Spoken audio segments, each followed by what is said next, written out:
Towpath Distillery. Towpath Distillery, an award-winning craft distillery located in Akron, Ohio.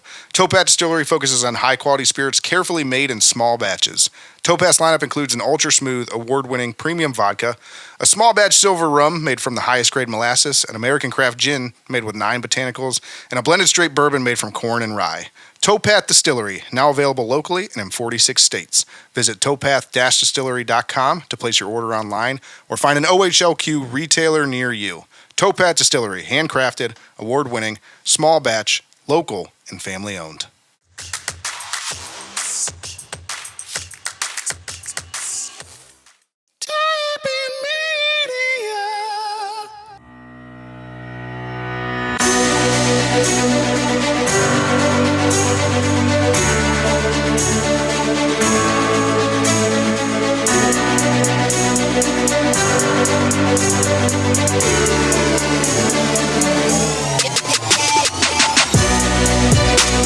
It's time for the Burning River Sportscast.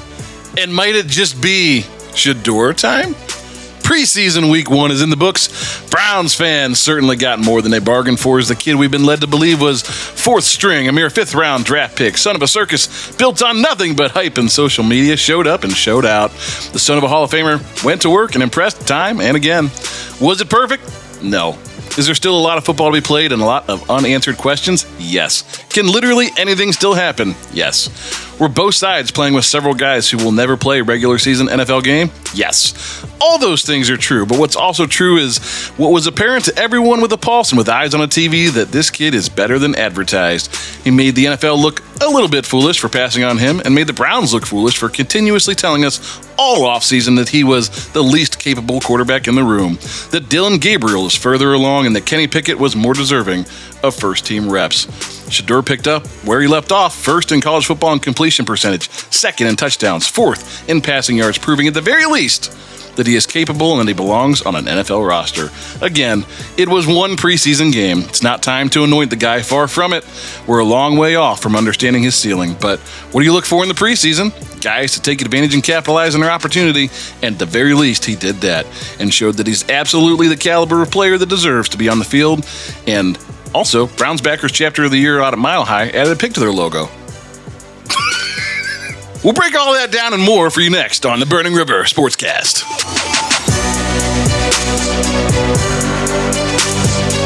Joe Horn Jr. Little Horn Jr. He is so fast. Yeah, Junior Horn. Junior Horn. Horn Jr. Little Horn. Little horny. Big Horn, Little Horn. I'm shiny.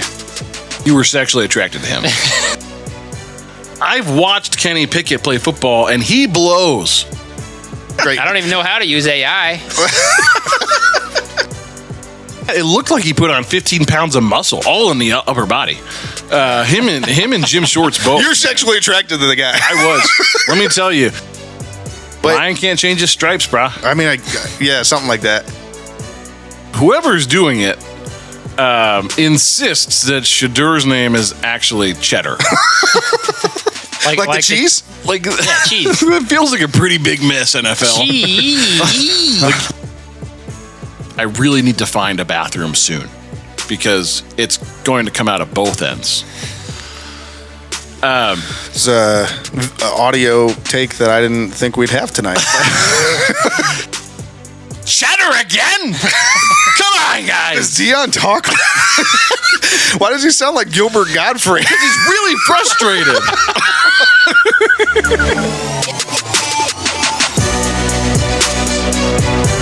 Welcome into the Burning River Sportscast, presented by the fine folks at Tappan Media. I'm Kenny Thunder, joined today by a man who was having carnal relations with apple pie way before it was cool. He's Red Hot Ronnie Jams. So warm. And on the board today, he's bald from bush to tush, but hairy where it counts. On his face, he's the big bone man. Bone, how much protein? Nice. How much protein do you gotta eat each day to grow a lush mane like that? Oh, it's all in the collagen, Mr. Thunder. Oh, nice. You counting your macros? I like how he's so respectful to you. He just calls you Mr. Thunder. Back to Red Hot. Where can our listeners find the dopest dope they ever heard on a podcast, the number one ranked football podcast, and all the good pods, as well as the unofficial podcast of Cleveland Browns backers everywhere? You want to know? Oh, you want to know? Well, you can find our podcast wherever you get your podcasts. We're talking Apple Podcasts, Spotify, Stitcher, Amazon Music, YouTube Music, Pandora, iHeartRadio, Pocket Cast, Castro, Good Pods, where we are number one ranked football podcast, and so many more. And don't forget to subscribe on YouTube, the only place you can find our video podcast. And check us out on Facebook, Instagram, and TikTok. Our handle for all those socials is at Burning River Sportscast. We are on X as well with the handle at Burning River Pod. While you're at it, check out our merch, www.dtappingmedia.com/shop. All kinds of stuff in there. We just added some new stuff in there. Got new stuff. We'll talk about it. But today on the show, this is what we can look forward to. We're recapping the first preseason game against the Panthers and our first look at Shedeur Sanders under center for the Cleveland Browns. We'll also catch you up on all transactions over the weekend and into this week. We'll be discussing a few things around the league, including Ashton Genty already being put on bust watch? Question mark? And of course, we'll preview this week's preseason matchup against the defending Super Bowl champs, the Philadelphia Eagles. Okay. So hold on to your butts, because Thunder, Jams, and Bones are bringing the electricity, and it's only the preseason. Now let's get things started by reminding you to call the Burning River Sportscast Hotline. Don't forget to call and leave your hot takes on the Hot Take Hotline. Remember, these are hot takes. We want hot takes. We want hot takes. We want hot takes. We want hot takes. 330-227-8080. 330-227-8080. 330-227-8080. 330-227-8080. Call now. Operators are not standing by. No, none. We get any calls this week? That'd be a big zero, Captain. It's a bad It's job. early. It's early, guys. It is the first preseason game. I thought somebody would have something to say about Shedeur. Someone should call. Yeah, someone should call. But that'll take us to the Burning River Rundown. Burning River Rundown.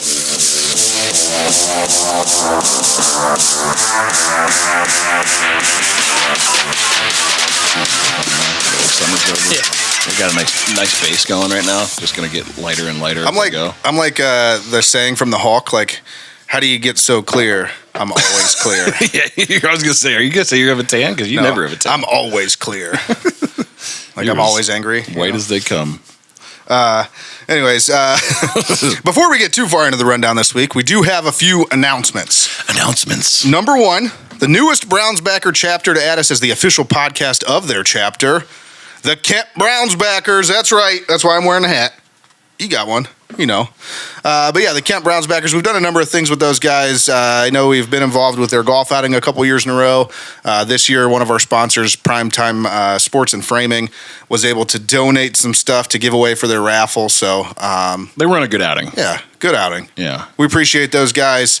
Ron over there, just love Ron. We met them way back on the Browns fan cruise. Fan cruise. A lot of Yeah. fun. Yeah, ate dinner with them. Yeah, we had their dinner.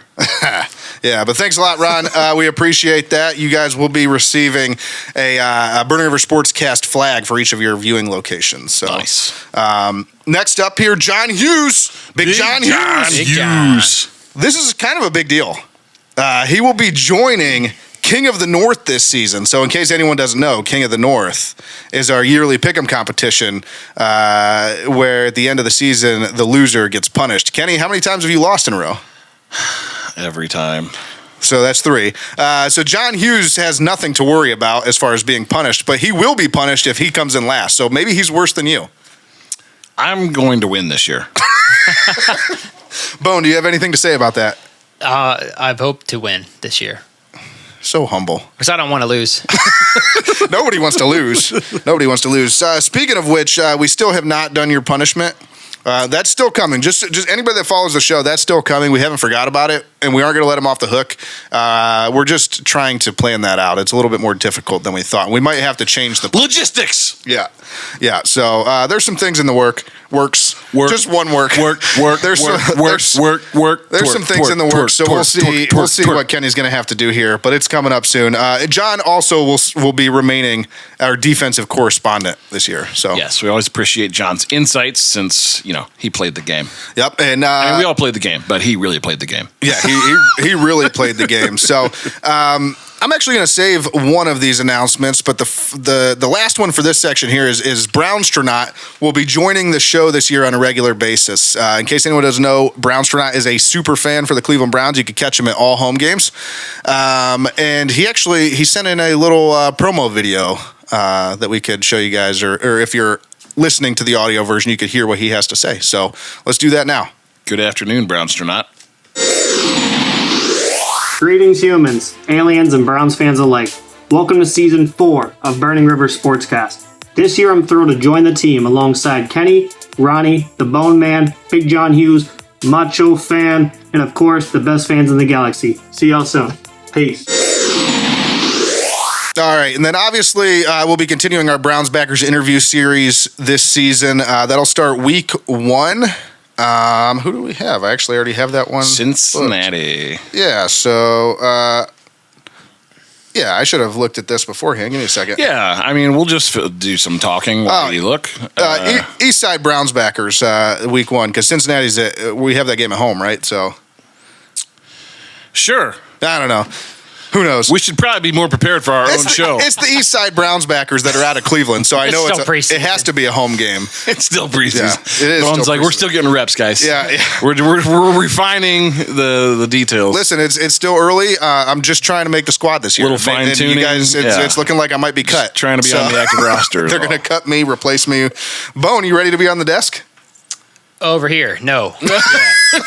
I'm going to stay over here in the corner. See, this is why I know I don't have to be worried about my job, because Bone will just turn it down. He'll just be like, I'm not taking the promotion. The day we fire you will be the best day of my life. You can't fire me. You can't fire me. But yeah, so it'll be East Side Browns backers. But anyways, let's get on to the Burning River rundown. With all the starters sitting out, the Browns comfortably manhandled the Panthers for most of this one and easily came away with a 30-10 victory. 17-0, here we go. In the preseason. The only time we didn't dominate is when their starters on offense were in and Bryce Young looked all world. Yeah, I don't know what that was all of a sudden. We thought Bryce Young was the best quarterback that ever lived. Yeah, he looked sharp, but he's not. A little concerning that he just came out and marched him right down the field. Little? Yeah. Was that like because he's short? I mean, yeah, I get it. Yeah. The only thing that I would say is literally none of our starters were in. So True. Take that for what it is. But he dominated second teamers. He probably should at this point. I mean, I would hope. He's in year 3, isn't he? Yeah, I think so. Yeah. Yeah. He's number 1 pick, right? Yeah. Correct. He went from starter to bench, back to starter, to bench, and then back to starter. They put in Andy Dalton over him last year, didn't they? Yep. So a lot of weird stuff going on in Carolina. I mean, they're probably the only organization that's run worse than the Browns. To his credit, he finished the year on a high note. And actually, speaking of the only organization run worse than the Browns, last week we talked about, PFF has us ranked as the worst team in football. I disagree. After this, I can comfortably say Carolina's the worst team in football. Yeah, they lost to us in the preseason. By a lot. Not a little, by a lot. I don't know, though. I mean, their starting receiver core is pretty good. Pretty good. Yeah, but they got Bryce Young throwing to him all year. How about little Joe Horn, man? I don't even think his name is Joe, but Little Horn. He was. It's Joe Horn Jr. Little Horn Jr. He is so fast. Yeah, Junior Horn. Junior Horn. Horn Jr. Little Horn. Little horny. Big Horn, Little Horn. He was so fast. I was shocked. It's like when you got Ken and Kenny. It's Horn and Horny. Yeah, horny. So horny right now. Yeah. Anyways, Shedeur Sanders had his debut, 14 of 23 for 138 yards and 2 touchdowns. And obviously, there's a lot to talk about with Shedeur because that's going to be the big talk all around Cleveland all preseason is going to be the quarterbacks. Save that for a second. Let's get into some of this other stuff. We'll come back to the quarterbacks because we have a whole discussion around them. Smart. So what we'll say now, solid debut. He played decent. There were some things to improve on, but he played well. Yeah, he was competent. He did everything he needed to do. Which is all I've been asking for since 1999. And I guess competency. And the one thing that we can say here is, as far as his game and what he brought to the table this week, is that even when there was rushers in his face and everything else, he was poised. He was calm and collected. Let's save this. Okay, all right. We won't get into that, I guess. Dustin Hopkins, still ass. My gosh, I really thought he missed 2. Bone, he was your favorite player in Cleveland history for a while. How do you feel about this? Well, that was 2 years ago when he did things for the team. What have you done for me lately? He had an entire season of missing kicks. last year, so I fell out of he fell out of my good graces there. Listen, Bone is the most steadfast friend you could ever have in your life. When it comes to you being his favorite football player, he's fickle as shit. He's like, you missed some kicks, fuck you. Done with you. He's really bad. He's really bad. He's really bad. Look, here's the thing. I know they have contract invested in this guy, but they got to do something. Yeah, they do, but it's a kicker contract. I mean, it's like a couple $1 million. Yeah. Let's be real. Yeah. I mean, they paid him for, kicker, but they got to do something. You can't go. He's not a serious player at this point. No. The fact that Think of all the, and I should have, but I didn't bring up all the kickers that are just sitting out there on no teams. Yeah, so you could pay the minimum to, and you're like, they okay, can miss kicks too. Go ahead. Yeah. You'll miss the same amount. Yeah.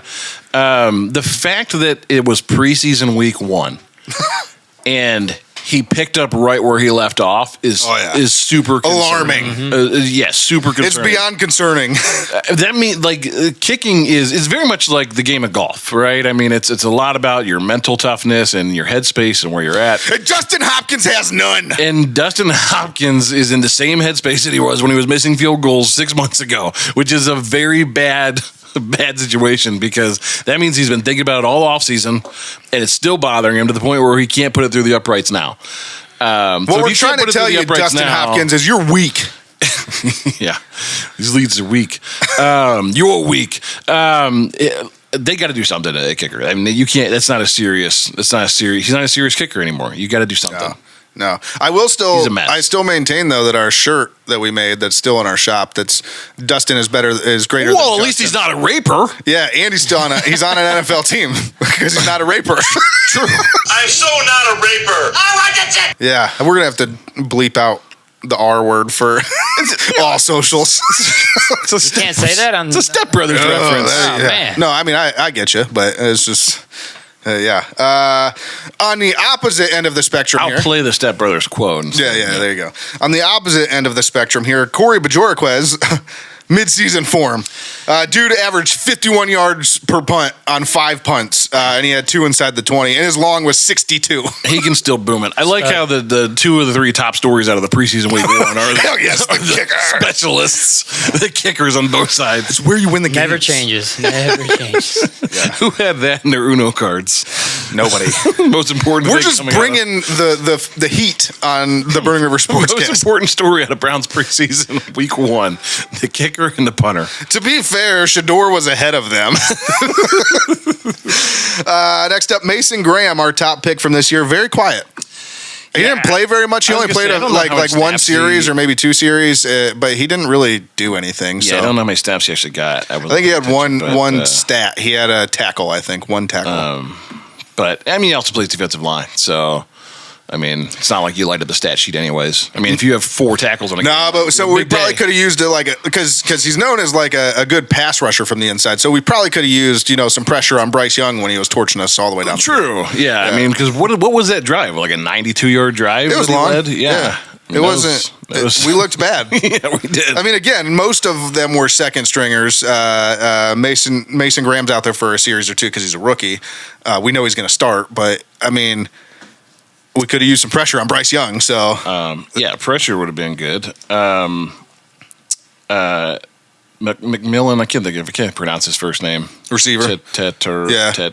Yeah, I know who you're talking I about. think he only had 2 catches, but man, that one down the sideline was pretty impressive. Well, and that's kind of his MO. He flashes that ability. He does have it, but everybody says he's like not. He's not constantly doing the right things football wise. I don't know. He's just. I don't know. This says Little Horn's name is Jimmy. We were all wrong. Where's our guy? Isn't there a guy on the board that's supposed to be fact The checking data us? continuity steward. What an idiot! Again, this is why I'm not concerned about my job because we got Bone on. No, I'm just kidding, Bone. I'm just kidding. He's like, I didn't know that was in my purview. It's in your contract. Next up here, Luke Floria. Impressive again, but unfortunately, he has been cut waived with an injury designation, I should say, as of Monday. I think we could play back what I said literally like 5 days ago, which was the Browns. Should we bring back the effect? You probably don't want to. You probably don't want to edit. Yeah, I don't want to find that. No. Yeah. The Browns will literally do the right thing and they will cut him immediately. So which they did. Yeah. He was a lone little bright spot though on the offense. Oh, he made that spectacular catch, one-handed catch that he got hamstrung on. Yeah, that was the one. That was where his injury came in. He said, "Shedeur, this is going to be phenomenal. See ya." He did have the questionable punt return before that. You win some, you lose some. He kind of ran backwards a ways, but when you're desperately trying to make the team, then when you're desperately trying to make the team, you do some silly things sometimes. But it's preseason. I mean, they do stuff. But again, serious quote serious hamstring injury. They're talking about he could potentially, as long as he clears waivers, make his way back to our team when he comes back from his injury later in the season. So we'll see. Yeah, we talked about guys last week that are standing in line with a lottery ticket, getting ready to collect their winnings. Luke Flory is a guy that like he had the scratch off, and he was like, "Yeah, I did it. I'm about to make this team," and then he realized that he only had 3 of the 4 numbers. He's like, son of a bitch. Nothing on the card. $0 for you. $0, sir. Yeah. Speaking of wide receivers trying to make the team, though, Caden Davis, 2 touchdowns this week. So, this reminds me of last year. What was the receiver's name last year? Again, these are preseason names, so it's like they're big names at the time, but they're not big names later. But the guy last year that caught like 4 touchdown passes in the preseason, everybody's like, he's going to make the team. He cut. Immediately cut. Yeah. So, Caden Davis, great job, good effort, but you're probably going to be cut as well. So, sorry. Yeah. I mean, I'm not heartbroken about that. Plus, the guy looks older than me, so. And he's not, but he looks older than me. So. Is that how we're judging players now? I'm just saying. You are not attractive, sir. No, I just mean when I look at him, I don't think athlete. I think like old man. Yeah. You look like an old man. Like you look like you're 38. Get out of here, 38-year-old dad that just never played football. But anyways, anybody stand out to you guys in like this how one? you said he looks like an old man. He looks like he's 38. He's like a year older. That's ancient in NFL terms. That's what I'm saying. Anybody stand out to you in this game? Yes. Who? I want to know. How about a guy named Toa Tua? Oh, Toa Tua did stand out. 5'8". That's almost like Tamatoa if you watched Moana. I know Bone's seen Moana. Oh yeah, I love Moana. Tamatoa. Yeah. I'm shiny. I don't know what shiny crab. I don't know what's happening anymore. Toa Tua though. I mean, he only had like 5 carries for 30 yards, but I mean, it's a nice average. I just thought he had nice burst. Yep. And he's a super like compact, got all like the dope Samoan tats and stuff. Like I was like, nice. That dude looks mean. Like he runs hard. Like you'd be afraid to tackle him. Like he's like chasing the rock, like a little rock. He's like one of those guys. Can we nickname him Little Rock? Little Rock. Yeah. Week 14 of the season, he gets to play because somebody's hurt, and you're like, where do you come from? He rushes for 213 yards. I just felt like he was a guy I wouldn't want to tackle. Yeah. I mean, he probably won't make the team, but I was impressed. Yeah, I'm going to stay in the running back room. I thought Travion Williams looked pretty good. Again, limited work, but he did average 5.2 yards a carry. He had 2 catches, and he just same thing. He just looked fresh. He looked good. And he looks like he's ready to make a roster. He might actually make the roster. So you were sexually attracted to him. None of that. Not to the other guy, but this guy. Yes. You looked fresh. Fresh meat. You can't say anything on the show. Raw dog Ronnie Jams. What the fuck is happening right now? It is week 2 of the preseason. Bone, anybody look good to you? I was going to, the linebacker, Schwezinger.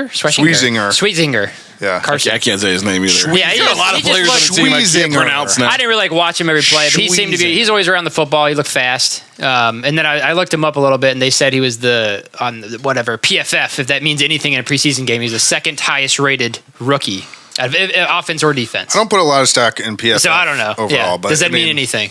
But the only time I like PFF is when it suits me. Like I can say Myles Garrett. That's what it fit. Myles Garrett is definitely better than TJ Watt. It fit my guy right here. So I threw it out there. Sounds smart. Yeah. Good Makes job. Sense. Good job. I threw it out there. Sounds smart.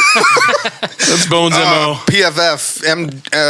Just acronyms. Analytics. Yeah. I was just using my analytics. Oh my god. My monthly subscription to PFFs.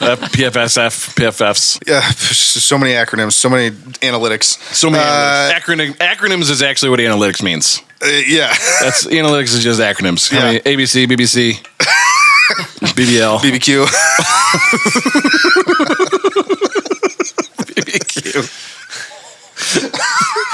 NFL, NCAA. Those are all just analytics. We are deep in the analytics world here on the Burning River Sportscast. We are, of all the podcasts you can listen to at any given time, we are the most into analytics. BRS. That's right, BRS. Yeah, exactly. TIM. Yeah, AK Ron. Yeah. Anyways, let's talk about quarterbacks now. So again, we kind of mentioned it a little bit earlier that he had a decent performance in this game, but despite the performance by Shedeur Sanders, the depth chart most likely will remain exactly the same. And if you don't believe me, just listen to Kevin Stefanski after the game. He said, and I quote, "The situations were invaluable for Shedeur and all of our offense. We got a 3rd and 1 where we had a quarterback sneak. I mean, there's just a lot of football, and that's by design with him getting a ton of reps in this game, and he'll get a ton of reps next week as well. That's all part of our development of young players." Basically, he didn't say shit. Yeah. Look, and Kevin's famous for this. We got to go back to the tape to see what happened. It just drives me crazy because we all watched it in real time. We all know what we saw. You can't, as the leader of your franchise, at least come out and just be honest for 1 second. I'm not asking you to anoint the guy. Don't endorse the guy. Just come out and say, Shedeur had a good game. All you have to do is say, pick something. Decision making was pretty good tonight. Obviously we'll go back to the film and see where we can improve. And that's exactly where I think he falls short as a coach is he doesn't actually go out of his way to either pick up players or even call out players when they need it and just say something like that. Say decision making was good. He looked like an NFL quarterback out there, and then move on and say, but we're going to look at the tape. We're going to analyze everything. There's nothing wrong with telling the truth, which is just acknowledging what we saw. And like last year was adequate. Last year, the opposite. He should have said Deshaun Watson there's something going on that we need to figure out. Yeah. But we're going to watch the tape and we're going to analyze it. So we're going to just say all the same things. Just add one critique. Yeah. You can say there's a lot of room for improvement. That's easy enough. But it drives me crazy that we can't at least be honest in that moment and just say, he had a pretty good night. Made some good decisions out there. I'll tell you what. Throws looked pretty good. Touchdown passes were nice. I'll tell you what. Led us into the end zone a couple times. For a team that averaged 16.1 points per game or whatever we did last year. We doubled that for Shedeur to take them to score more points than they did in any game last year in the preseason in his snaps. It performed well in the red zone. Yeah, performed well. Just something, right? Anything. Give me Literally something anything that you saw. Don't act like you didn't watch the game. I mean, are you that invested in that play sheet that you literally did not watch a single play? You know what was good, though?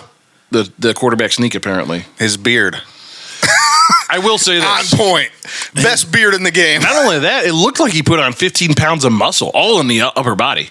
Him and Jim Shorts both. You're sexually attracted to the guy. I was. Let me tell you, that coaching staff may not be competent in the least, but they are the best looking and most jacked out of all the coaching staff. Jim Shorts looks like he'll whoop your ass. The vascularity in that guy's arms, I was like, man, you were sexually attracted to multiple You guys were pounding the iron in the offseason. Like they were getting after it. They look ready to play. Moving weight. Can you wipe that drool off your mouth, please? Thanks, Kevin. Ew. But yeah, I mean, they are handsome as fuck. I just can't stand his post game news conferences. I'm just like, just say something. Yeah. Like, just read this back through. It doesn't even make sense what he said in the first place. And second, you didn't say anything. Well, I like that he picked out the quarterback sneak as like a game situation. That was the one play where I was like, are you going to have your rookie quarterback lay on the ground on top, under a bunch of 300-pound linemen in a preseason game? It doesn't matter. Especially when we all know that in the regular season, we got 3rd and 1. We know what you're doing. You're doing a reverse. Yeah. Flea flicker. Yeah. You can't let everybody see that yet. Yeah. He did. They ran a reverse in this game. Yeah. No, to me that got was blown up for minus 12 yards or whatever. To me, that was the most questionable call in the game. Like, what are we doing? Why are you putting a quarterback on the ground in a preseason game? It makes no sense at all. But anyways, back to just evaluating the quarterbacks. Look, Shedeur had a nice night. I think we're not going to talk about Tyler Huntley though, because they just signed him because they needed a quarterback to play behind Shedeur Sanders. I mean, I think what Tyler Huntley showed you is that if you're of relative competence at all, like you can orchestrate Kevin relative competence. Don't forget, Tyler Huntley made a Pro Bowl. Look, I'm not saying that he's the worst. I'm just kidding. Tyler Huntley's not good. No, but he was effective in the offense. My point is, if you're of relative competence, you can run Kevin Stefanski's offense, which just goes back to speak to like how bad things were when Deshaun Watson was running it and couldn't get a first down and go put the ball in the end zone. I don't think it's overly complicated. He showed plenty well for a guy that spent 3 days in practice. Yeah. But Shedeur showed really well for a guy that has been pushed down a depth chart, has been doing drills at camp, throwing balls to equipment people, wasn't getting any first team reps. For a guy that was drafted in the fifth round, 144. He played better than what I think anyone anticipated. When the whole NFL passes on you multiple times, and you come out and have a performance like that, like. It's setting off some red flags somewhere that something was missed. There were a lot of rookies that got play in the NFL over the last week. They're not all on SportsCenter right now. They didn't all play that well. And granted, it's one preseason game. Again, I'm not ready to anoint the guy or say like he should be the day one starter or any of that at this point. There's a lot of football to be played. He could play the next 2 preseason games and absolutely blow. Yeah. But I have a hard time believing that's possible or plausible at this point because he afforded himself really well. He made good decisions. He looked poised under pressure. He threw a nice, accurate ball. Had a few drops in there. There were a couple overthrows here and there, but he's also a rookie in his first NFL game. He's jacked up for his first preseason game. So I mean, I didn't walk away from that feeling like I did when I watched Deshaun Kaiser play. No. And just the fact that he had multiple plays, too much multiples, but defenders coming right at his face, he still stepped forward into the pocket, threw the ball, and then got hit. Not everybody does And he made multiple people miss in the backfield. Like, not just miss, like he juked them out of their shoes. And a couple of those throws were, there's throws that like you or I could make, where you could make one throw an NFL quarterback makes in a game. Yeah. Like I could dump that off. Yeah. But then there's also big time NFL throws. The first touchdown in that window, that was a big time NFL throw. Both touchdowms in both windows. They were tiny windows. I'm getting there. So the first touchdown throw in the tiny window was a great throw. I mean, like top 10 quarterback throw. Yeah. The throw where they had the drive where they were backed up on their own goal line, and I don't know if it was third down or what, but he was in his own end zone fighting off defenders and made a dart of a throw on that drag that was for, 18 yards or whatever. Like that was a big time NFL throw. This sounds like all the throws Deshaun Watson can't make. Yeah, that too. And then the second touchdown where you had pressure in your face, you stepped up into it and away from it, and made a non-time throw in a tight window. Like those were big time NFL passes that if you don't have a certain level of talent, you're never going to make. No. And he at least showed those. Was every throw that he and was the confidence to be able to make those throws. No, and was every throw perfect? Was every throw a big time NFL throw? No. But those handful of throws show you that he has something. Yeah. And I'll say this, even though it took it was a little overthrown, it took a spectacular catch by Luke Floria, the one down the sideline. The dude was in his hitting him in the face when he was throwing. Yeah. So like you're on the run, moving off to your right, and somebody's pushing you got their hands in your face and you still make that throw. It's impressive. And those are the takeaways from a preseason game, right? Like, is he keeping the offense on schedule? Is he throwing the ball on time? Is he hitting guys that are open? Is he making checkdowns at the right time? Does he show the ability to put some zing on the ball when he has to? And does he show the ability to put some touch under the ball when he needs to? Yep. And I think he did he checked all of those boxes. Yeah. So it was a very encouraging performance. Yeah. If nothing else. Yeah, he didn't set the world on fire, but he did everything he had to do to instill some confidence in him as an NFL quarterback. And that's all you can do, right? I mean, it's very... Well, especially to your point earlier, and we've all said it at some point already in these first 2 episodes, is the situation that they've put him in thus far. Like, that's the most you can do right now, is you just instill confidence that you can do this. Well, and if you tell me that you're the 4th string quarterback, I certainly don't expect that type of performance from you. No. I mean, think about the guys that have been fourth string on this roster in the past. Your Kevin Hogan's of the world. Like, that guy was not making any of those throws. Man, the jersey list, imagine the fourth string list or third string list from the... Like, I mean, think about the bad guys that have started here, let alone the third and fourth that's what stringers. I mean. I mean, he's way better, at least, than those guys. So yeah. But as I said, despite that strong performance, the depth chart most likely going to remain the same. And they've actually already kind of hinted, they might have actually released it, that Gabriel is ahead of him still on the depth chart, and that's who's probably getting most of the snaps with the first team this week and will probably start the second preseason game, which makes sense. I mean, you got to see... He's the next one up that you got to see because Kenny Pickett's still hurt. Joe Flacco, they know what they have. He's probably not going to play any preseason. Two things. They said right on NFL Network right after the game that Shedeur Sanders is the best physical trainer on the team because he was healing hamstrings and elbows miraculously overnight because those guys are like, I got to get on the field now. Like, I can't afford to not be in camp anymore. Yeah. But also the fact that Shedeur Sanders, after playing that well, is listed at fourth string on this depth chart is a glaring indictment of how incompetent this coaching staff is. And we've talked about that before, is just like how little faith we have in this group to get it right. The fact that, like, okay, we passed on this guy. Even once we got the guy, we still couldn't see his talent during minicamp and training camp and now the preseason. And the fact that you have him behind Kenny Pickett, Shedeur showed me enough to know that Shedeur doesn't blow. I've watched Kenny Pickett play football, and he blows. His hands are so small. The fact that you were behind Kenny Pickett on the depth chart makes me question your ability to do anything remotely around running a football team. Yeah. I mean, that's all fair statements. And Kenny Pickett, like, here's what I'll say is he is technically ahead of him on the depth chart right now, but I think what this performance opened up is I think Kenny Pickett is now the likely one to be moved before the preseason starts, or before the regular season starts. I know this week several analysts came out and said they predict that he'll be traded before the season starts. One of them even gave a destination. They said he'll probably go to the Saints.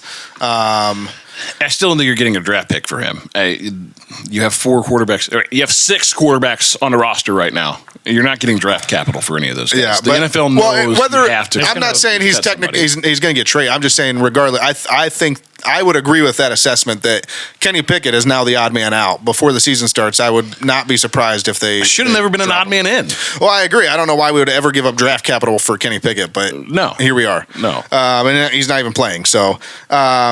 Now, coming into this week, again, like I said, I don't think Joe Flacco plays at all in the preseason. So this week, what you're going to get is you're probably going to get Gabriel starting and playing several series, and then you'll get a heavy dose of Shedeur Sanders probably, and then I would assume they keep Tyler Huntley on the roster and let him play the final snaps again. I'm actually really looking forward to watching Dylan Gabriel play because I want to see him in that same scenario and see if he struggles or if he meets the moment. Right. You know, it's possible he meets the moment just like Shedeur did, and then you look at it and go, it's a legitimate conversation. Yeah.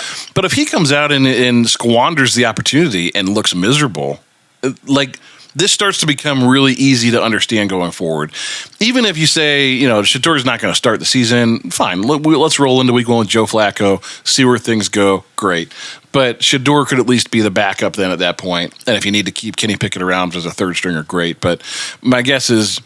And what we probably would hope for is that Dylan is good enough to be on the roster since they used draft capital on him, and that those guys are capable of backing up Joe Flacco. But I'm really interested to see Dylan Gabriel play now. So let's play that game here. So there's basically 4 possible outcomes. Let's just say Dylan Gabriel plays well, Sanders plays poorly. Where do we end up there? I mean, you kind of end up where you were before this game, right? Sure.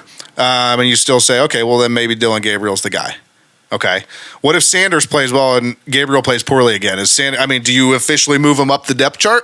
I know we probably would, but we don't coach the team. So, what do you think the Browns do at that point? You think there's any actual conversations or they stick with their guy? I think that this has never been about football for the Cleveland Browns, period, which is sad to say.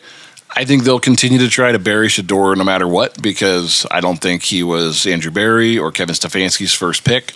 Or a pick at all. I read the quote from the press conference. His body language while he was talking about Shedeur was just like, I can't believe I have to talk about this guy. Right.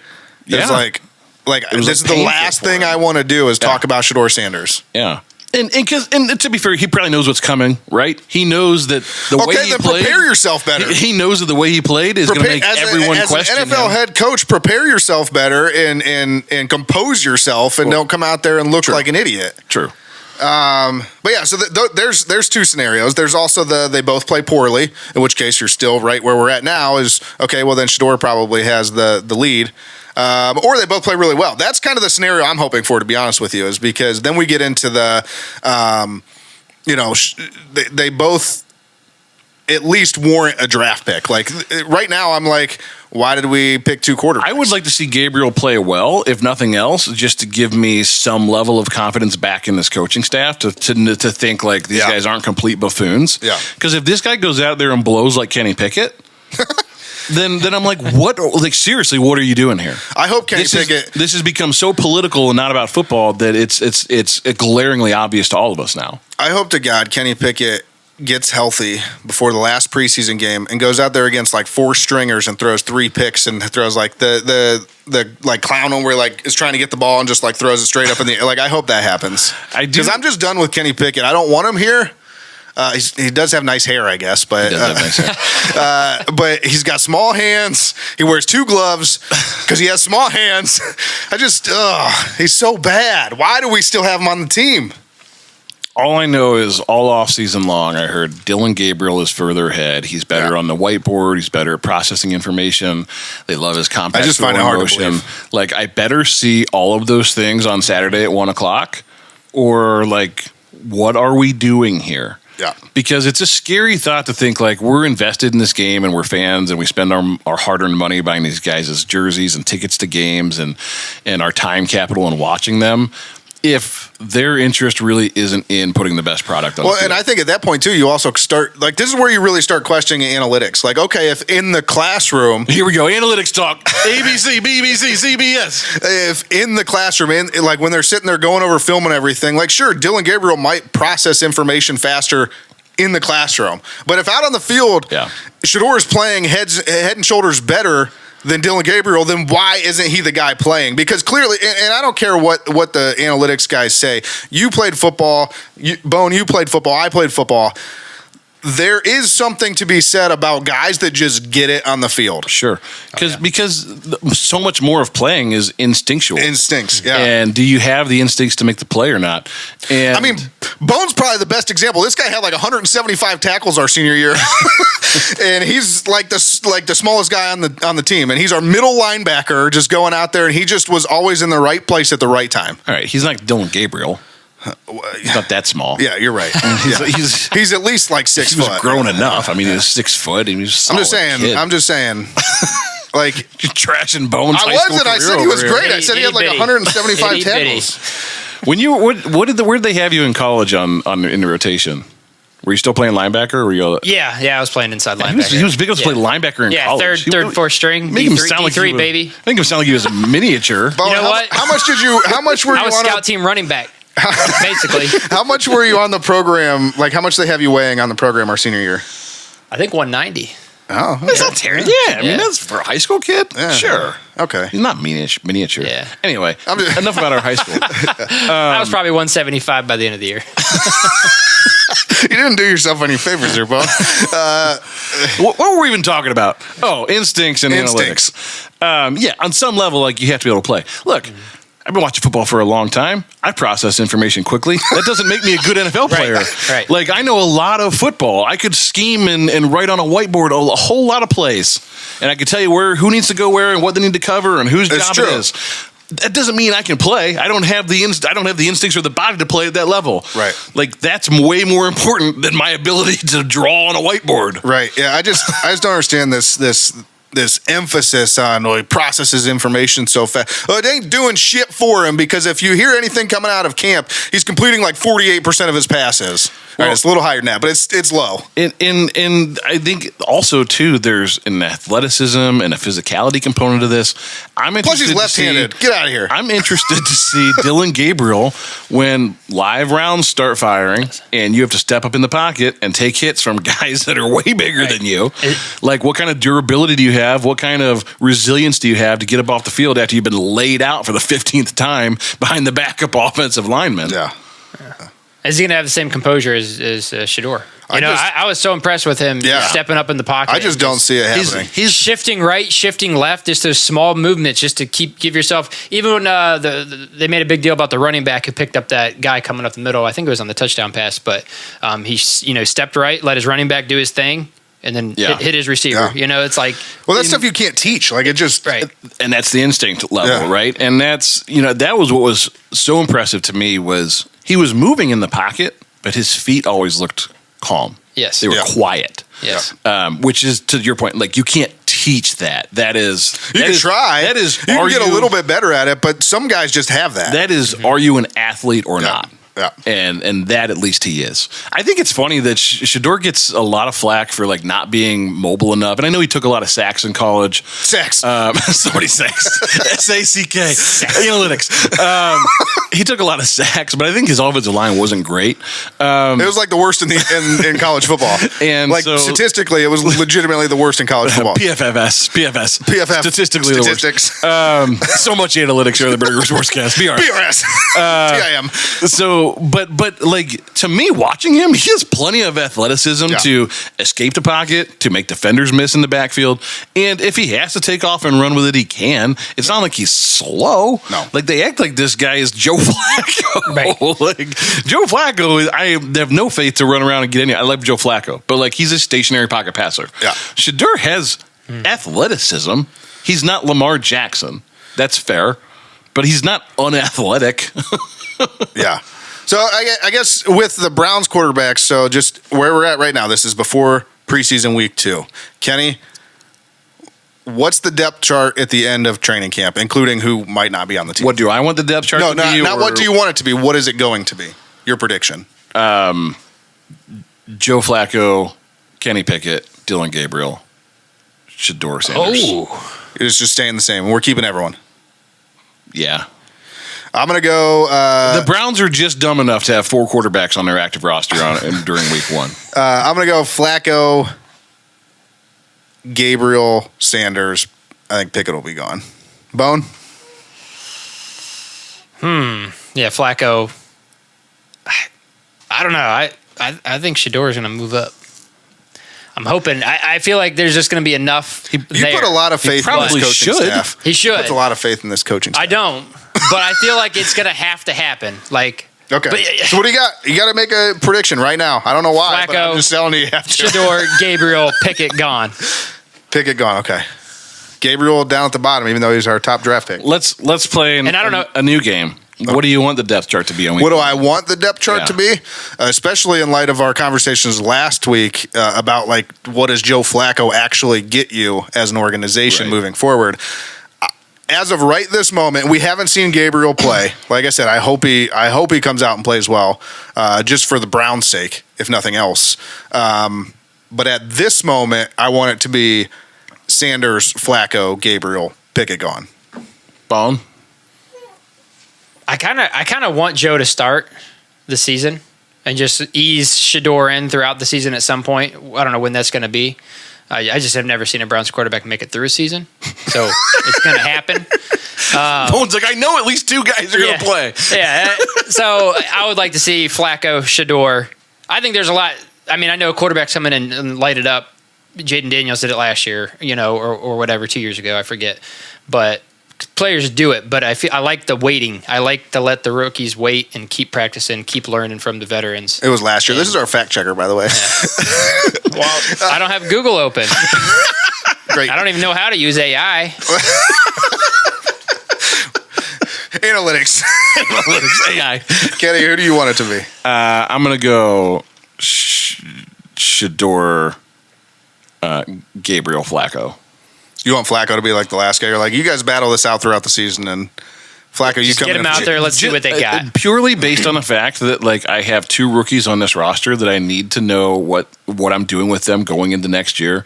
I don't. PFS has them ranked as the 32nd of the 32nd team of 32 teams. Analytics in terms of talent.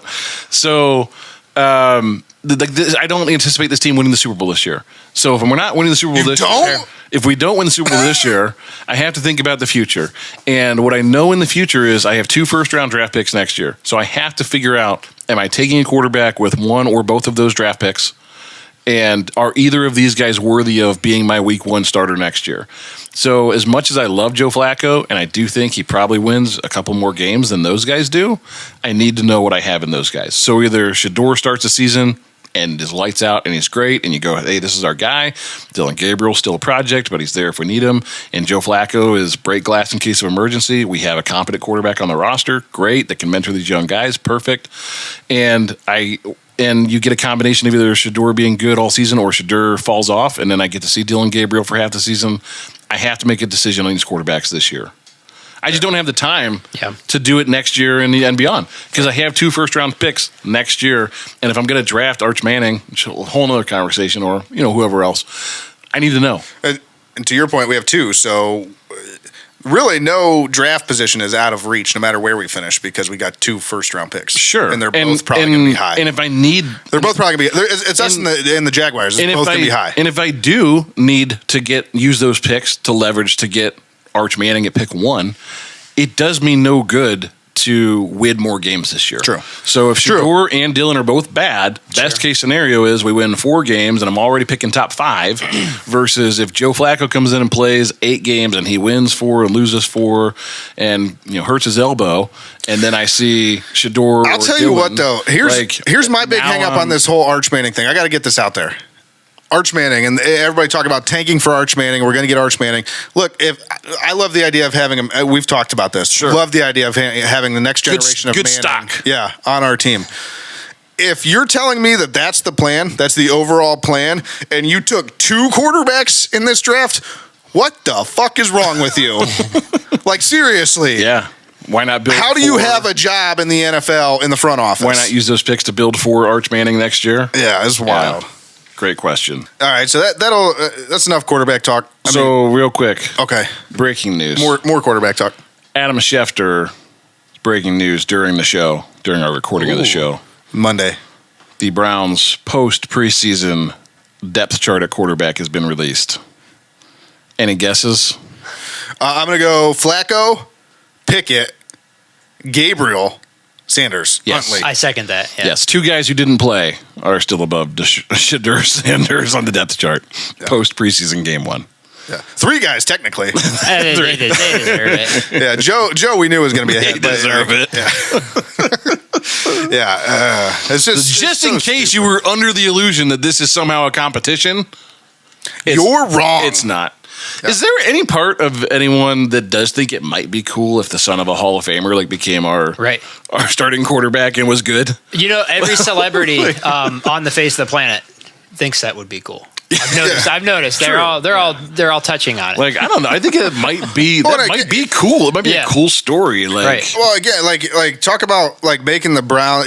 We've had all these bad things, specifically Deshaun Watson, happen to the Browns organization the last few years. Sure. Imagine if Shedeur went the other way and blew up and was awesome, 15 years, great, so popular, was the next Tom Brady, right. That would even if he wasn't that, if he was just a Drew Pro Bowl Brees? quarterback, and he was playing in Cleveland and brought some swag and some attitude to the Browns, it would be a good thing for the Browns fan base to bring in new fans. Right. Imagine, so we're 2025 right now. You know what that means? If Shedeur Sanders pans out in 2029, when we move where?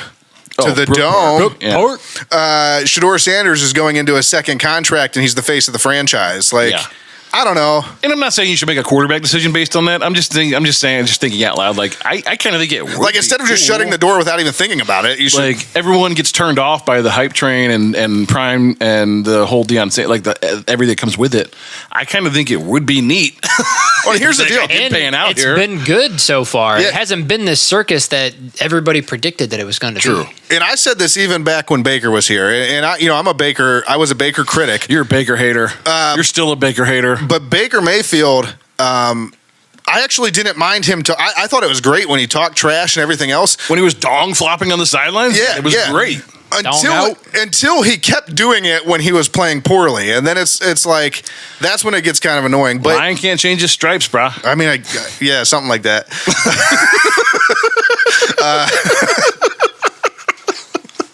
But I'm just saying, like I don't mind. That's probably not a good soundbite. Did you say lion? Yeah, he did. That's the Mensa guy over here. Big brain. But yeah, I just like I don't mind when they're all talking trash and like they have like the just like the entourage that came in with the boombox and everything. Like I don't really care. Like as long as you back it up when you're on the field, do whatever you want. Yeah, like that's fine. Steaming Willie Beeman out there, right? Like I don't whatever. Yeah. But I don't know. It's just. It's annoying that it seems preordained. Like, it's just, we took this guy in the 3rd round, so he's going to be ahead on the depth chart no matter what. Because that was the point of the draft where we wanted to outsmart everybody, even though we could have got Gabriel in the 6th round. They protect themselves for their decisions. Yeah. They'll drag it out as long as they possibly can. It's going to be 2 years in a row. Last year it was Deshaun Watson. This year it's going to be Dylan Gabriel. And it's going to be the downfall of the entire organization. I mean, wouldn't it? It's like the 500th downfall in Browns organization history, but... Wouldn't it at least be logical and sensible and defensible to say, we're going to move Shedeur to number 3 on the depth chart because Dylan has to earn it back because and Dylan, we'll see what happens when he plays. Is that not at least a defensible? Should we call him Gabriel, Dylan? We call him Shedeur because like I think because we call him Shedeur, I've been calling him Dylan, but usually I go by player's last name, so I don't really know what to do in this situation. Fair. Let's start calling Flacco Joseph. Joseph, the old man Joseph. What's his middle initial? Joseph C. Flacco. I don't know. But would that not at least be a defensible position to say we're going to move this guy up the depth chart because he played well and he played? Sure. And Dylan's been that's what I would hurt do. And didn't play, and we'll see what happens when they both play. And we can. This is a fluid, regardless depth chart, of what they're actually showing on with these depth charts. What do they say? Well, you got to earn it. You got to earn your spot. Like, okay, then make them earn it. Like, even if in your head you're like, Dylan Gabriel in my head is still ahead on the depth chart, like, I would put Shedeur Sanders ahead of him because I'm like, you got to earn it back now. Is there a possibility that this is 4D chess? No. A small possibility? There's a possibility that it's Stefanski and Barry 4D chess, and by that I mean it's not going to work. just in the sense that we keep Shedeur really hungry by keeping him down? No. That they're always going to get the best of him? No. Like, maybe that's how they feel like they have to manage his personality and his persona and his ego is by keeping him number 4. They know that he's going to be pushing every day in practice. I really don't think so because at number 4, he's still acting like a number 1 quarterback. That's fair. Like the way he talks and the way he approaches the game, and I'm not saying that in a negative at all. No, the way he approaches the game, the way he carries himself, the way he deals with teammates, whatever the case may be, he approaches everything like a QB1. So keeping him at QB4 doesn't do shit. I think you can see it in the way he interacts with teammates on the sideline. Mm-hmm. Right. I mean, during the game, and granted he was dressed, so he was playing, but like those interactions seemed positive. It seemed like he was a guy that was trying to lead other men. It seemed like he was trying to play the role of quarterback and leader. Versus you looked at like the shots that we got of poor Dylan Gabriel sitting there looking like a deer in headlights. Like it's the worst day of his life. Watson. Yeah. I mean, those guys looked like they were shouldn't even have been there. Also, let me just talk about this for a second. Deshaun Watson is on the sideline, not a scrap of Browns gear on him, and he's wearing a DW4 hat. Like you don't think you could support your team a little bit? If you're Dylan Gabriel, does it call into question your own personality to be like that's the guy that you decide to sit like with? on top of Deshaun Watson? I would have just followed Joe Flacco around like a small puppy. Right. Like wherever Joe went, when he was doing his interview with the Didi Kikaball, I would have been like, let me stand right behind you. Like at this point, Deshaun Watson, on top of being a shit quarterback, you have literally no redeeming qualities. Like you're out there promoting your own brand that nobody buys anyways because you're a piece of shit. Deshaun's like, you want to let me teach you how to ruin this offense? Yeah, it's just awful. I can run it worse than anyone. Like, I don't know. Deshaun Watson needs to be studied on how not to carry yourself as a human being. Like, it's just terrible. Dylan, you want to make a TikTok?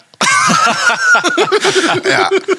Oh, God. I don't know. Anyways, for the preview this week, against the Eagles, it's the preseason. I don't give a shit about this game other than catching some of the backups and seeing who's going to make the squad.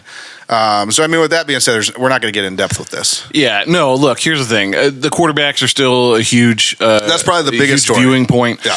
What I am excited about this week is you're playing against the defending Super Bowl champions. Yeah. And that doesn't mean that you're going to see their starters really for any length of time or anything like that. But even if we get one series. But what I can tell you is that if you've just won the Super Bowl, it takes depth to win the Super Bowl. So your second 22 is pretty good. Yeah. And the guys that come after that are probably still pretty good because you don't win a Super Bowl without having that kind of depth. So I think the challenge and the level of competition will be far different and far better than what you played last week on a very middling Carolina Panthers team. Middling. So that is you're being really nice. look, they got Canales there. He seems like he's going to get them going in the right direction. Perennial bottom 5 finishers. But yeah, I just think the level of competition is going to be much better this week, even if you're not playing the starters. So I'm interested to see like what a Shedeur does this week against better competition. How does Dylan Gabriel hold up? You know, and the other position battles are important too. Like I think there's a lot of interesting things going on right now at the wide receiver position. So to see them play against better defensive backs and some of these running backs to see who's going to fill the Kinchon Judkins hole, like who's going to step up and be that kind of second or third guy in the rotation. So there's a lot to look forward to. I mean, are we going to break it all down right now? Nah, but that's where I'm at. The way you put it is probably a better way than what I put it, saying I don't give a shit about it. Because I do. Yeah, I mean, I'm a little more thoughtful than you. You understand what I'm saying. Mensa, big brain. It's fine. Yeah, them Lions with their stripes. Yeah, I mean, I do care about the preseason games. I'm not going to spend all this time breaking it down because we know what we're watching. We're trying to figure out who the depth pieces on our team are going to be. It doesn't matter who won or lost. Yeah. Speaking of that, sorry, go ahead. Real quick, just to go back to the quarterback conversation to put a bow on this. We talked a lot today about what we liked from Shedeur. I'll tell you what I didn't like. Any of his post-game interviews. I didn't think that he won the press conference, so to speak. No? I thought he came off a little childish, like a little immature.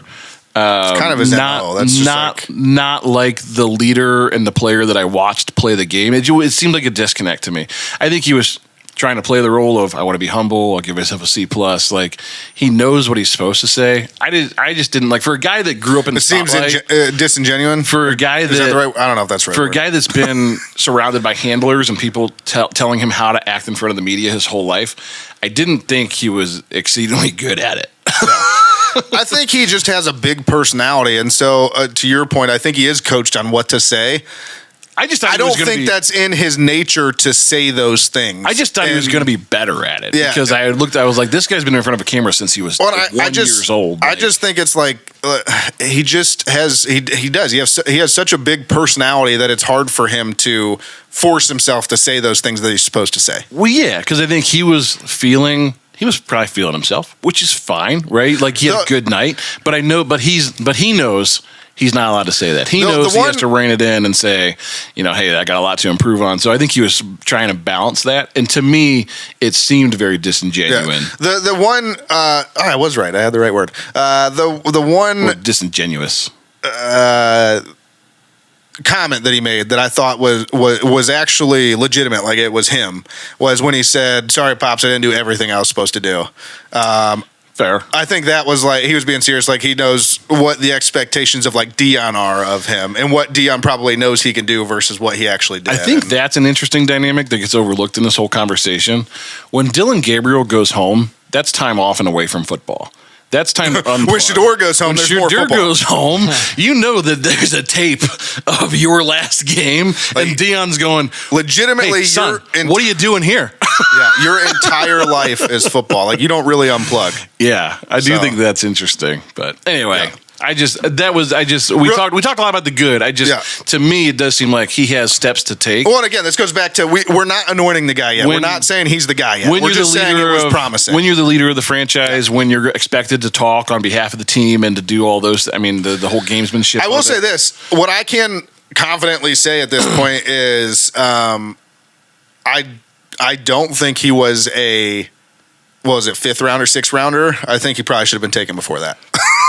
I think that has to be a very clear at this point. Yeah, so that's the only thing. Especially considering some of the guys that went ahead of him. Yeah.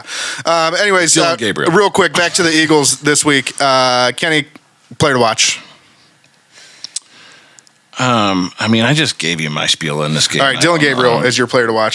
Do you have a player to watch this? I have Mason Graham. How many double teams is he going to get? This is going well. Preseason football is so boring. I don't know. It is. No, it is. The quarterback stuff is the most exciting part of Yeah, this. I mean, to be fair, I was going to throw out whatever quarterback you guys didn't take. So I was probably going with Sanders because you guys are probably going with Gabriel. So I mean, is the other rookie running back playing? He didn't play the first game, he right? did. Yeah. Oh, he did? Okay. He didn't do much. He didn't play very much. No, he played like 2 series. I mean, I think they're expecting a lot out of him this year. I think they are betting the farm that he's going to be the lion's share. At this point, he better be because. Yeah. Well, although we Jerome could talk Ford about is still there. We could talk about this a little bit.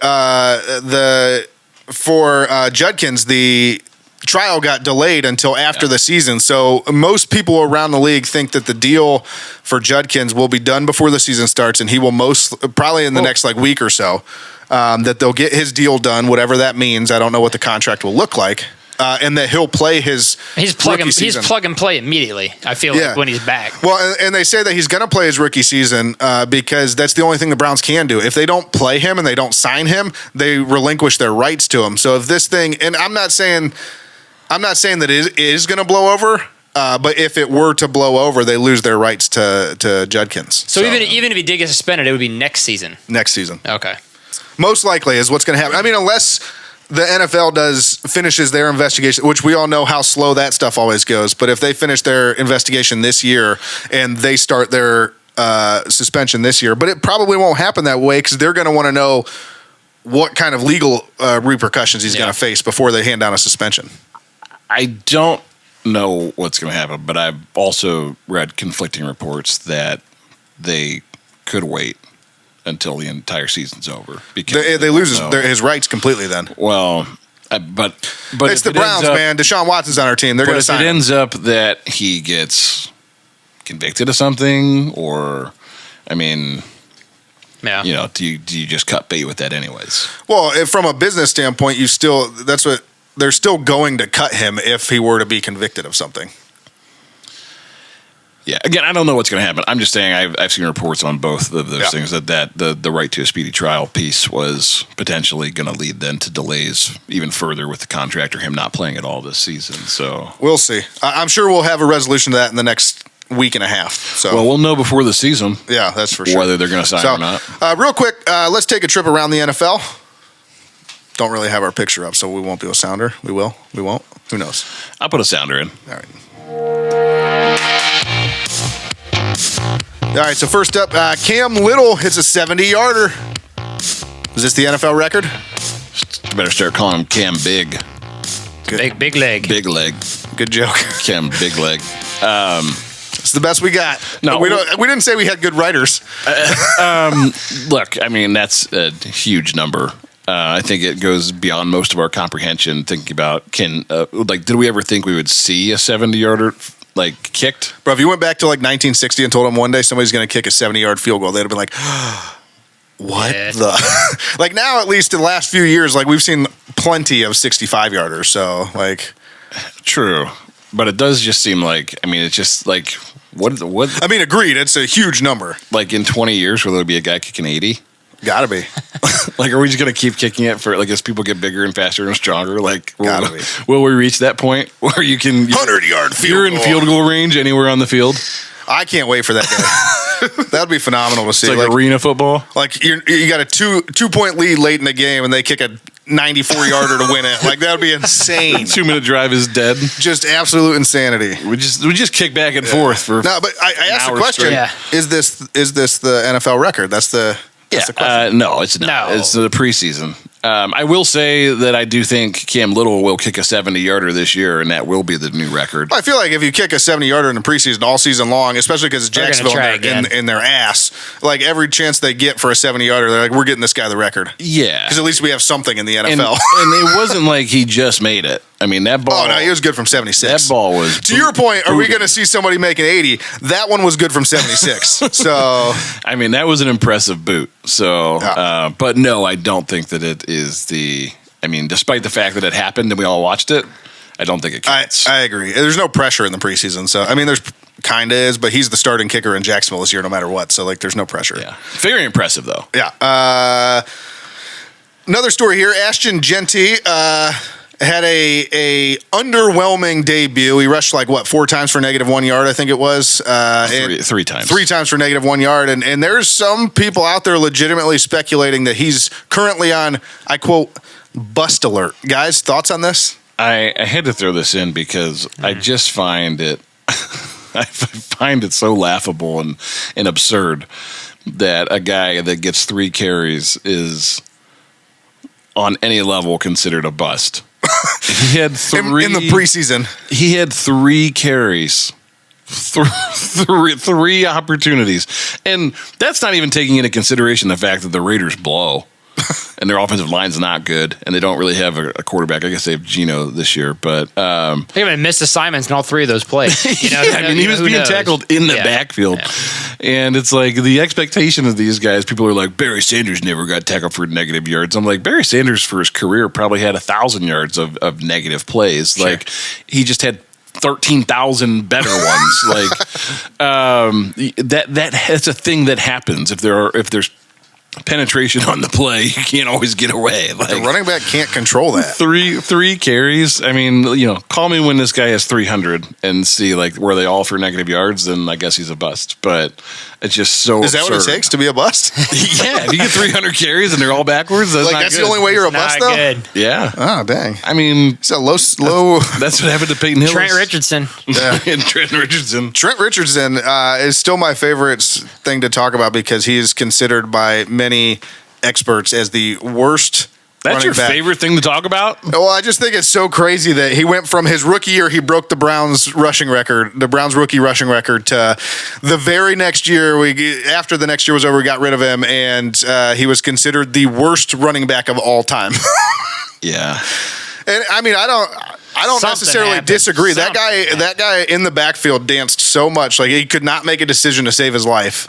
But it's just wild to think about. It's hard to imagine though going from a record-breaking year to being the worst in one off season. True. Yeah. And then next up here, some scary injuries around the league, including one that ended the game. Lions safety Maurice Norris was taken off the field by ambulance.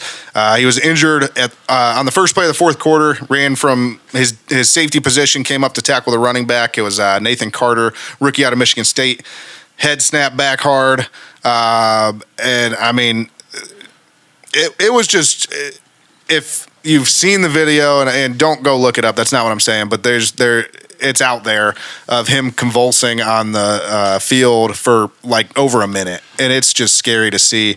The entire team's obviously, both of them down on a knee, rattled, because watching this player go through this is tough.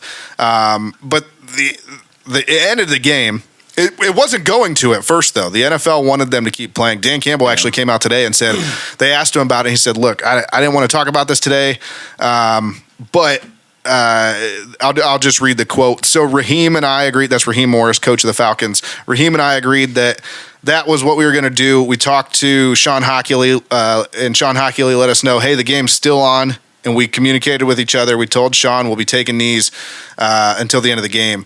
And so it took the coaches of the team actually kind of overriding the NFL and saying, well, we're not playing the rest of the game. We're just going to take knees, before the NFL actually came in from New York to say, this is a preseason game, first of all. Potentially any game, but especially this is a preseason game. Why are we finishing this game when all the players just went through this? It's a preseason game. Yeah. I guess first, it's a sobering reminder of the fact that it's a violent game. Yeah. The picture of both teams kind of huddled up as they were attempting to run down the clock has kind of become almost an iconic image already, making the viral rounds on social medias. In not the way that you want an image to be viral, certainly for the NFL and from a publicity standpoint. But yeah, I mean, I agree with the outcome here. I mean, to be able to just shut down the game, I think the coaches did the right thing and say, like, yeah, it's a preseason. What are we doing here? It's again, just a sobering reminder of, like, as much as we love the game and we love the violent components of it and the big hits and the collisions, that, at the end of the day, these are still humans. And it's devastating to watch when those things do happen. So, hopefully everybody's okay and, there won't be any long-term or lasting effects there, but definitely a scary scene. Absolutely. And yeah, I mean, I just the NFL not stopping 2 years ago, I think it was 2 years ago, 2 or 3 years ago, they had 2 preseason games stopped because of hits. Like, why was this even a question? I just don't understand. Yeah, I mean, it's like I don't know, like, from a revenue standpoint, like the NFL sold tickets to the preseason, have TV contracts, but like it was the fourth quarter anyway. Like, right. What are we doing? No one even good is playing anymore. I don't know. But yeah, to your point, hopefully everybody's okay and bounces back as quickly as possible. But with that, that'll do it for the Burning River Rundown. Next up here, I just want to remind everybody that we do have a David Njoku autographed jersey giveaway going on. I will be posting a lot more about that on social media this week. I've been behind on my social media posts, but you'll be seeing something. Here's the jersey, in case you didn't see it. It got obviously autographed by David Njoku. We got certifications in there, so that's all authenticated and everything. We'll put that in a frame, kind of like this one up here, when we send that out to you. If you're listening to me, you have no idea what I'm talking about, but it looks nice. Yeah, signed David Njoku jersey. And how do we get? Njoku's pretty good. Yeah, how do we get entered for that, Kenny? How do we get entered for that? Well, I can tell you for one that you need to be a subscriber on YouTube. That's it. That's all you gotta do. Just one. Yeah, I'm gonna. We said this last week. I'll say it again. In my post that I put out there this week, I'll give you some ways that you can earn bonus entries to win the jersey. But bottom line is this is an exclusive giveaway for our YouTube subscribers. So be subscribed on YouTube, and you are entered to win this jersey. That's it. Subscribe. Yeah. In case you were wondering, the handle for all of our social media is at Burning River Sportscast. Unless you're on X, it's at Burning River Pod. Now, Kenny, that'll take us to Can We Talk About This? Yeah, we can talk about this for a second. Do you want a sounder? No? Yeah.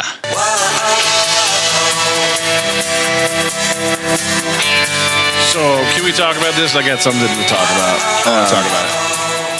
Which is, I texted you guys. I already know where this is going. After the game, watching NFL Network and watching post-game interviews and things. And I keep subtitles on my TV at all times. Fun fact before you get into this.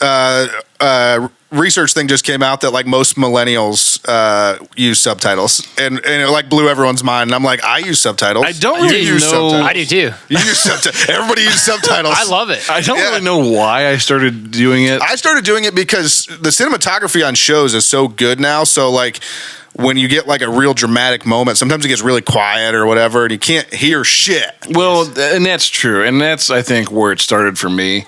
But it's also, I think, like stream of consciousness, like because I'll have my phone out during stuff. That's a big one for me, so, like, too. I can kind of go back and forth between my phone and a show I'm watching, like if I'm trying to catch a press conference. You hear something, you're like, what did he just say? And it's there on the bottom. And then it's there afterward. Yeah, so I can it kind of gives me two opportunities to make sure I'm catching. Is that multitasking millennial? Just like, we got as many screens as possible. Now we got one more thing to read. And so I just happened to notice, when they were talking about Shedeur's performance, that whoever the transcriber is for NFL Network really is having a hard AI time. analytics. And I don't know if it was an AI bot that's doing it or if there's a physical transcriber. NFL AI analytics. But whoever's doing it insists that Shedeur's name is actually Cheddar. Like the cheese? Cheese. It feels like a pretty big mess, NFL. Cheese. Like, you're the licensed network, which ESPN just purchased, by the way. I mean, you should feel good about that purchase, ESPN, because they think Shedeur's name is Cheddar. Listen, that's the level of quality you're getting to back this up. Their broadcasting. We at home breaking the fourth wall here. We keep a game on over here when we're recording. Or Sports Center or whatever. Yeah, it's over here, so we can watch what's happening. We know, just different things are coming out, any breaking news, anything like that. And they were talking about the Browns as we were starting the show today. And again, NFL Network, it literally said Cheddar at least 14 times. Yeah, so much Cheddar. which I actually don't hate. Like if Shedeur does end up becoming the big cheese. Yeah, he's the big cheese. But I just thought it was just an egregious transcription error that they keep calling this poor guy Cheddar. The best part is his name is Shedeur. How does that sound like cheddar? Cheddar. Have you ever once heard them talk about Shedeur Sanders and be like, did they just say Cheddar Sanders? Cheddar Sanders? No, absolutely not. I mean, I wonder, does Dion watch it at home and is he like, Cheddar again? Come on, guys. Does Dion talk? Why does he sound like Gilbert Godfrey? He's really frustrated. I mean, everybody knows Gilbert was also known as Primetime. Oh, yeah. Yeah, they're kindred spirits. They're just household facts. Cheddar again? Speaking of Primetime, there's another guy with a phenomenal beard. Have you? Sure. Yeah. It's not as good as the Bone Man's. No. Bone Man's number one. Then Kevin Stefanski, then Primetime. Yeah, that's probably that word. So I guess all this to say, we probably need merch with a big piece of cheese on it. Oh, yeah, that's my next thing out. So just real quick, we'll talk about some of the merch right now. One of the new ones that's up there right now, Kenny will be able to model it here soon, is we do have the Quarterback's Room shirt that we put out there, t-shirt that we put out there. That's dope. So what's that say? Describe that for us. So we got the list, right? Obviously the Browns have 4 quarterbacks in their room, so we've got them all listed out there for you. Not necessarily in order of the depth chart, or maybe it is. It is the current depth chart. Incidentally. Joe and Kenny and Dylan and Shedeur. So just in case you were a Browns fan and you would let other NFL football fans know how much of a mess your quarterback room is, now you can wear it now you can. On your chest. Courtesy of Burning River Sportscast. Yes. Next up, we also have a new shirt out there. It's just, it's pretty simple, this one. Number 144. Number 144. That could be the future. That's for anybody that's a big believer in Shedeur. Just grab that shirt and wear that and let them know. I think 144 could become a subline at Burning River Sportscast because I think it's there's some meaning there. Yeah. Right? It's the I'm confident in myself and no one else around me is, but then I take the bull by the horns and make the most of my opportunities. It's kind of like a life credo. 144. I could see that becoming a subline. I mean, assuming Shedeur pans out. Yeah, becomes legendary. Find success. Like he calls himself, yeah. What is this? I would like to know that too. You guys don't know? That's why the time thing is a big deal with Shedeur. He likes watches. I love watches. He always wore a watch in his like a watch that none of us can afford in his college football games. For yourself, you can't afford it. I have a lot. So you're allowed to wear that in college, but not in the NFL. Well, I don't really know the rules behind it, but that was the whole thing. So you don't know Rule 3? That was the whole thing. Was he had this like $100,000 watch, whatever it was, and he's just like that was his celebration. The first time he did it, it was kind of like a F you can't afford. That was the whole thing. Is he's like you can't. Yeah, I gotta say I don't like it. I like that a lot less than I thought I would. I thought it was more like it's my time. No, it's not. It's like look how wealthy I am, guys. It's Shedeur time. I'm not a fan of this. No, I mean, as far as I understand, he literally pointed to his like $100,000 watch. It was just a gratuitous display of wealth. Yeah, I mean, correct me if I'm wrong out there in the podcast ethers, but that's what I thought it was. I mean, I am. Listen, I don't want to date myself, but I am a millennial. I might be way off on this. I would never date you. The internet escapes me sometimes. So, it's a celebration that seems to have caught on with a lot of teammates. So for it to just be purely a gratuitous display of wealth seems odd. I like and I dislike having a quarterback with a catchphrase or like a iconic celebration, because it's fun when they do it, not fun when they get sacked and the other team does it. Oh yeah. Defenses are gonna love every that. time there's a play. The defensive guys are like, watch. Yeah. So I guess, okay, I'll correct myself already. We've Googled it. Well, yeah, I went ahead and our fact checker wasn't going to do anything, so I did it myself. And it turns out that that's what the interwebs warped it into, was like a gratuitous display of wealth. His explanation for it is to indicate that he's on time or making plays on schedule. Yeah, to me that makes sense. Okay. So that's I something like I that can better. get behind. Yeah. So that's straight from him. Like that was his explanation of the celebration. So yeah, I'm with you guys. I'm more for it now. I was kind of just doing it as like an obnoxious thing, but I'm for it now. Yeah, I like it. Bad job, internet, giving me bad information at first. Good job correcting me though. AI, it's a hell of a drug. Yeah. So anyway, I guess we're gonna have a shirt with big cheese on it. Yeah, Big we're cheese getting and a rid of watch. this. We're not doing the watch. We're just doing big cheese with number 12 on the back. Yeah. Or maybe a big piece of cheese with number 144 on it. Oh yeah. Maybe That could be cool. Some variation of that. Yeah. Yeah. And then finally, the 2025 Burning River Sportscast special is The shirt of the season. Yeah, the shirt of the season is that one. We went back to the well with Pays naming, homage to our cast. Yeah, naming everybody on the cast or Which in the room. And this year includes Big John Hughes. Big John Hughes. So this year's shirt is just right on it says Bone and Thunder and Jams and Big John. Because we love Big John. Yeah. So check out our merch. grab those. Get our merch. It's dope. Yep. But yeah, So we're about done. But You got more for us? I did want to take some time to issue a public apology. To who? I recently returned from a cruise. And I don't know if you all have been on a cruise before. Actually, I do, because we all went on a cruise. Browns fan Yeah. cruise. Yeah, we've been there. Browns fan cruise. On a cruise, the restroom accommodations are limited.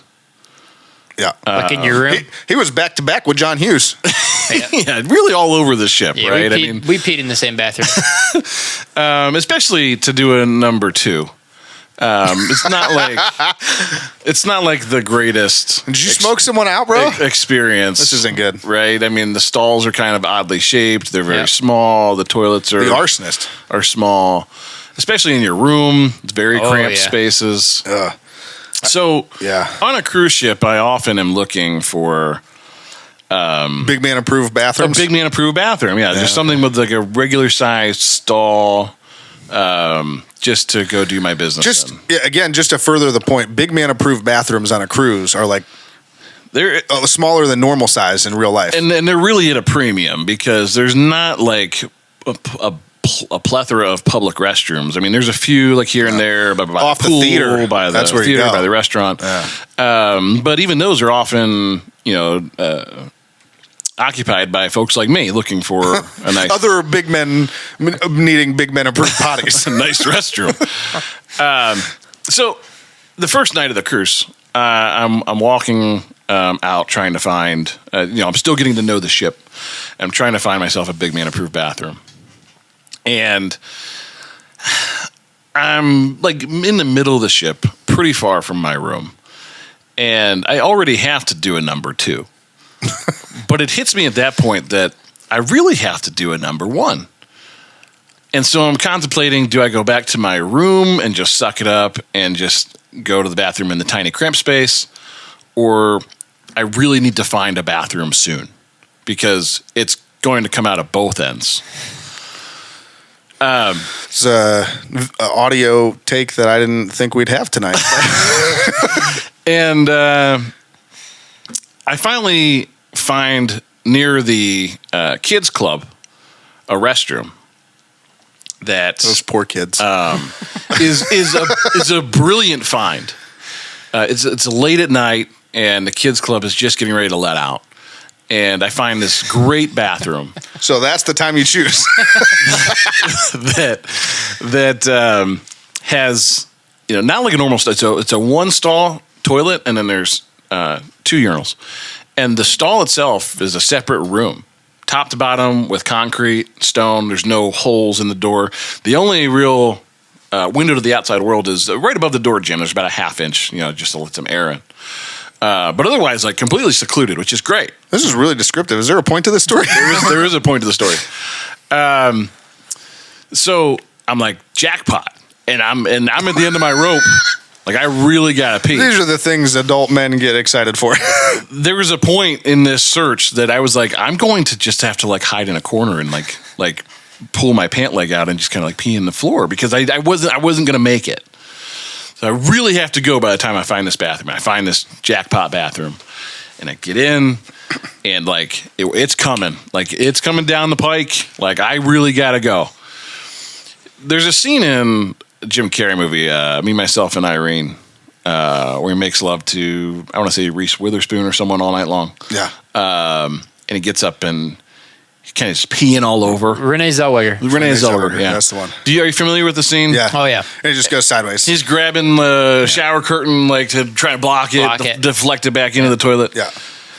I'm like midway through drop trowel, underwear, shorts, kind of just all over. I can't hold it anymore. I'm at the end of my rope. I just start going. I'm like, I hope I got it out. I didn't get it out. I couldn't make it. I reached the end of my ability to contain myself. Oh, man. It's everywhere, man. It's all over. And like, once I start going, like, I can't stop. So Don't stop. So I'm just going, and I just accepted the point that I was in my life, which is you're a grown man peeing yourself in a public bathroom, and it's everywhere. Now everybody knows. It's all over. The thing I have going for me is I'm in a private stall. No one can see. They can't even see my feet. But I finished peeing, and I realize not only am I finished peeing, now I really have to go number 2. And there's a puddle. You can't pull your pants down. I'm standing in a puddle in my flip-flops. It is all over the floor. And I'm like, what am I going to do now? It's not like there's a lot of places to like hang up my clothes. And so I'm like trying to mop up the floor with pieces of toilet paper. And you're on a ship, remember? So it's not like you can just go get some, paper towel and mop up the floor like a normal human. You got to do it with the toilet tissue because you can't just put anything down a marine toilet. You'll clog the thing up and kill it. And then it'll back up and you'll be on the poop cruise. And I'm like, I can't be that guy that causes the poop cruise on my first night. Sounds like you were on the poop cruise the entire time. So here I am, adult man, underwear soaked, shorts soaked in human urine, standing in a puddle of human urine, trying to just dab up with individual pieces of paper towel all of the human urine on the floor. And during this time, the kids club is letting out. So some kid that really had to go is standing outside the door. This poor kid going, hey. Oh, my gosh. Are you almost done? Are you almost done? And like, I can't see him, but I can hear from his voice. He's probably between the ages of 6 and 8. Oh, like a little guy. What a dick you are. And I'm in the only toilet anywhere around. And he's knocking on the door, and I'm like, I'm going to be a minute. Because I was mopping up human urine from the floor. So anyway, I guess my public apology goes out to whoever cleaned up that mess.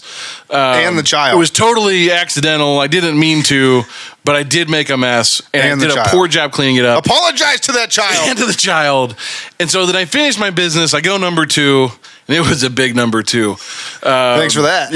I've been on this diet. I've been eating pretty clean, and like for the first portion time of our show where you could just tune out. The first time in a long time, like I had 2 entrees for dinner, 2 pieces of cheesecake, like a bunch of stuff I probably wasn't used to eating in relative recent history. So it was a mess. And then I finish up, I clean up, and now I have to walk back all the way to the other end of my ship in soaking wet underwear, soaking wet pants, covered in urine. I'm just like, I hope I don't get on the elevator with anyone that's going to smell me. Why does this dude smell like piss? And then I get into the room and my wife's asleep, the baby's in bed. And so I just take my wet clothes off covered in urine and just throw them in like the closet that we weren't using. And I was like, I guess I'll see you at the end of the trip. And So this is the first time your wife's hearing this story. Yeah, she doesn't know. I didn't tell her. I was real embarrassed. You're a grown man. You pissed yourself. This shouldn't happen. Like, I'm beyond the age where that's a normal thing to have happen to you. I am flabbergasted right now. Between my story last week and your story this week, nobody like this. We've just completely, it's a bizarre start to this season. So I just wanted to at least own it as a human and just make that apology to Carnival Cruise Lines in general, I guess. Well, that's the least you can do. Because someone had to clean that up, and I tried my best. I still feel worse for the kid. Yeah, I'm sure this is going to reach the ears that need to hear it, too. So. Yeah, absolutely. That kid's going to find our podcast like 40 years and be like, this guy was talking about me. So that'll do it for us.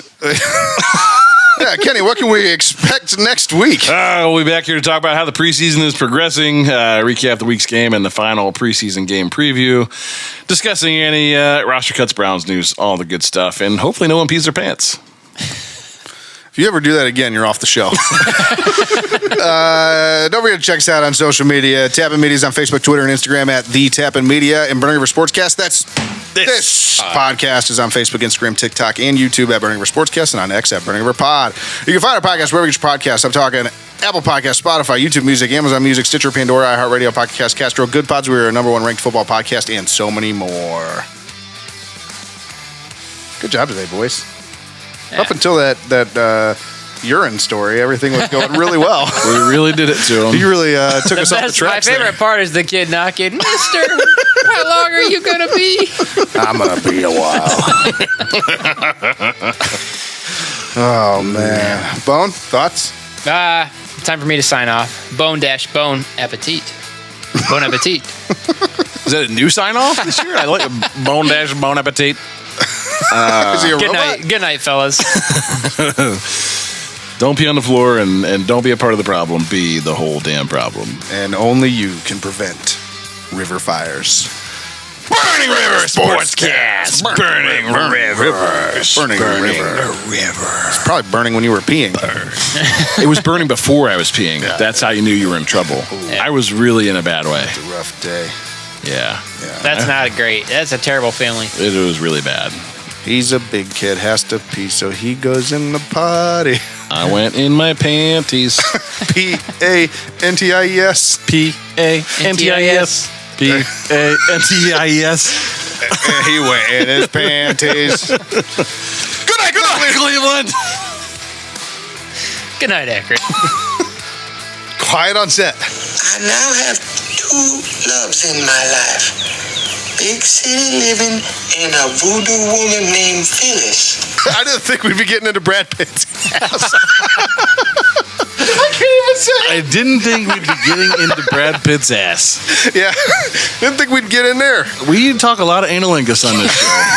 So put your right foot in and take your right foot out, then put your right foot in and shut the hell up because it's not time for the hokey pokey. It's time for the Burning River Sportscast. Motorboat? You play the motorboat?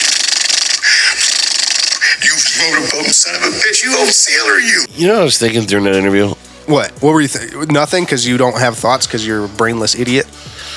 Wow. My name is Uhtred, son of Uhtred. By the way, I want my foreskin back. It doesn't matter what you think. Women's Guide to Anal Sex, and it was the 2nd edition. Who makes a second edition? The weather outside is weather. The other one, the finger eating food fingers. Oh my God! My house is full of shit! He shit everywhere! Yes. Ejaculate all over my body and my genitals. Yes. Oh no! We suck again! You don't need fundamentals when you got heart. and Jesus. And Jesus. That's right. Touchdown. Anyways. #1. What do you mean funny? Funny how? How am I funny? It's going down. I'm yelling timber. Goddamn jets. Should we start a meat podcast of like The meat pod. slow roasted? The leads are weak. The leads are weak. Fucking leads are weak. You're weak. That we should send a team of oil core drillers a la Armageddon to Mars to have them access the newly discovered reservoirs of water trapped 7 to 12 miles under the surface that, when released, will cover the entirety of everything on the planet, less than a mile high. All I do is win, no matter what. Erroneous on both counts. I mean, last year when I won and went home, my wife's pants hit the ground. Wow. But damn! Well, I'm sorry, I hijacked your segment for a second to do some good podcasting. You know why, mister? Because you drove a Hyundai to get here tonight. I drove an $80,000 BMW. That's my name. I think we've officially lost all of our more conservative viewers. So I don't think they want to listen any longer. This is it's Mother Nature. I live my life a quarter mile at a time. Where's Logo Girl when you need her? I desperately want to make love to It's Cheese We Girl. need Cheese Girl now. Down goes Anderson! Down goes Anderson! Who's canceled now? Who's canceled now? Probably me. You making fun of fat people? I'm not. Just you. We're a whole race, basically. No way. You just finger bang their salad. What? You first get shocked, and then you get the shocker. Hey, you like to see homos naked? That's cool, man. Whatever. No. Most people, they're driving along and they're in between meals. They're like, I'm a little hungry. I'm going to have a granola bar. And he's like, I need a cheeseburger. Are you not entertained? Are you not entertained? Is this not why you were here?